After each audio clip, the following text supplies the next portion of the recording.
আমরা এখানে 3টে ভিডিও দিয়ে একটা প্লে লিস্ট করব, যেখানে আমরা বোঝাবো কুইক সর্ট।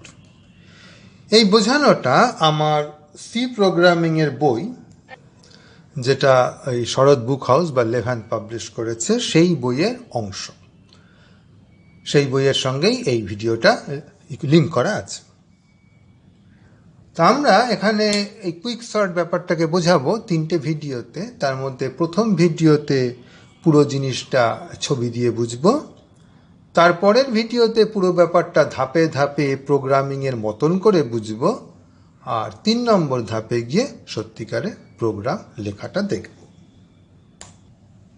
ধরো আমার কাছে এই কয়েকটা সংখ্যা আছে, 6, 18, 5, আর একটা 6, 2।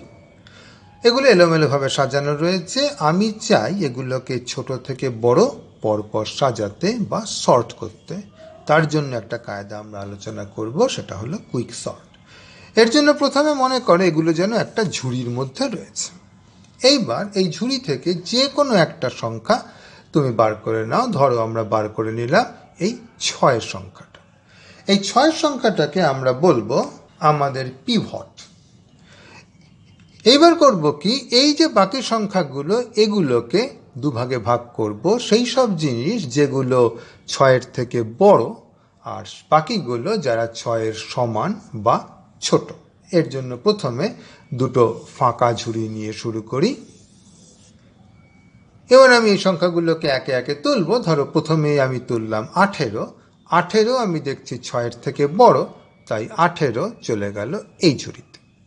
তারপরে ধরো আমি তুললাম 2। 2টা আমি দেখছি 6-এর থেকে ছোট বা সমান, সুতরাং 2 চলে গেল এইখানে। তারপরে এলো 6। 6টাও 6-এর থেকে ছোট বা সমান, সুতরাং 6ও চলে এলো এখানে। তারপরে এলো 5। 5টাও আসবে এখানে।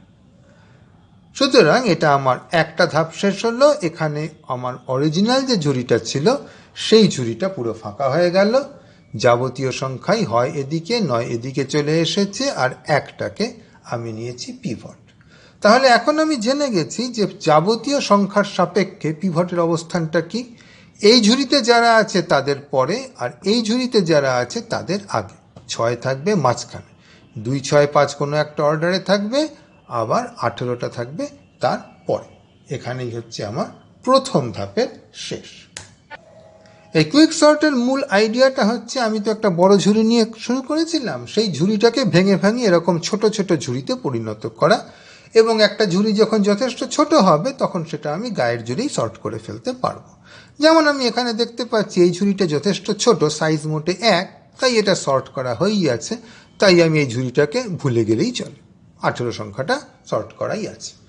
কিন্তু এইটা 3টে আছে, 3 আমার পক্ষে যথেষ্ট বড় সংখ্যা, সেই জন্য এগুলোকে আমাকে এখনো সর্ট করতে হবে। এবং কায়দাটা ঠিক আগেরই মতো, এর ভেতর থেকে আমি যে কোনো একটা সংখ্যাকে তুলব আমার পিভট হিসেবে। ধরো এক্ষেত্রে আমি তুললাম 2 সংখ্যাটা।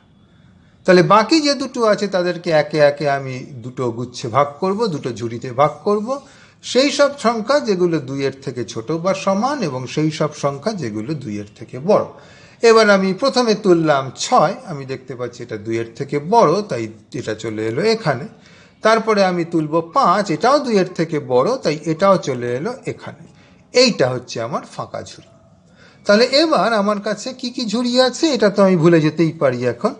তাহলে আমার এখনকার অবস্থা কি হয়েছে দেখো। এখনকার অবস্থা হচ্ছে ফাঁকা ঝুড়ি, তারপরে 2, তারপর এই ঝুড়ি, তারপর 6, তারপর 18। এবার আমি আমার ঝুড়িগুলোর দিকে তাকিয়ে দেখি এই ঝুড়িটা অবশ্যই খুবই ছোট, এর থেকে ছোট ঝুড়ি হয়ই না, ফাঁকা ঝুড়ি, অতএব ভুলে যাও। এই ঝুড়িটার সাইজ মোটে 2, এটাকেও গায়ের জোরে সর্ট করে ফেলা যাবে। ছোটটাকে আগে বড়টাকে পরে লিখলে এটা আমি লিখব 5, 6। তাহলে আর আমার কিন্তু কোনো ঝুড়ি পড়ে নেই, এবং লক্ষ্য করো এটা সত্যি সত্যি সর্ট করা হয়ে গেছে। 2, 5, 6, 6, 18। এই যে কায়দাটা, এটাকেই বলা হয় কুইক সর্ট। এর পরের ভিডিওতে আমরা এই কাজটাই করব, কিন্তু ছবি দিয়ে না করে এমনভাবে যাতে সেটাকে প্রোগ্রামে লেখাটা অপেক্ষাকৃত বেশি সহজ হয়।